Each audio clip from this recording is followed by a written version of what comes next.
Our next guest this morning has been named one of Hollywood's next wave of leading men and one of People magazine's sexiest men alive.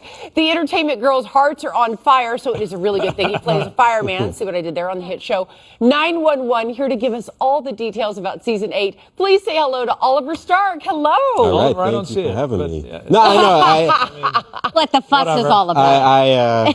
I'll take it while it's given to me, but me neither.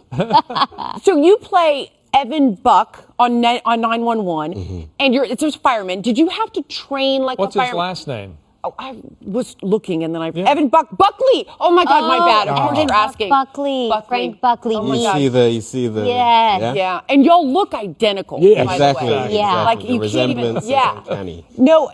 So did you have to do fireman training? Did you have to do all of that?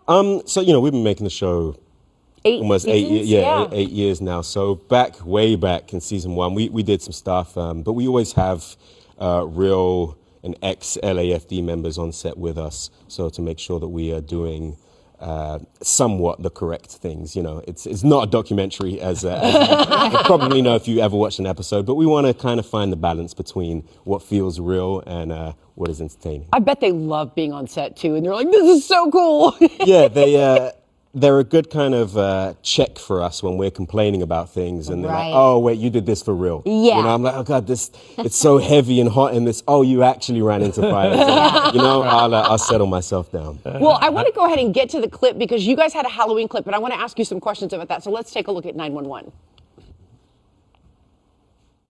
For the 118 Firehouse Haunt Fest, I brought in a dummy that turned out to be a corpse? Yeah, we all heard dispatch on the radio.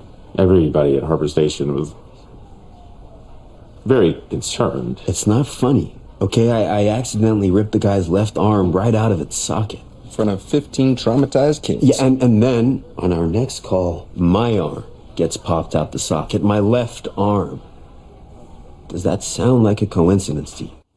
But here's the thing. Did you hear his American accent? Very well done. So well done. How do you learn an American accent? I've lived over here for some time now, and it certainly was a thing that when I first, in fact, came over, I put a lot of emphasis on learning and wanting to be passable at the very least with it. So I would walk around day to day, going to coffee shops or whatever, and order in an American Like, give me an accent. example. Absolutely not.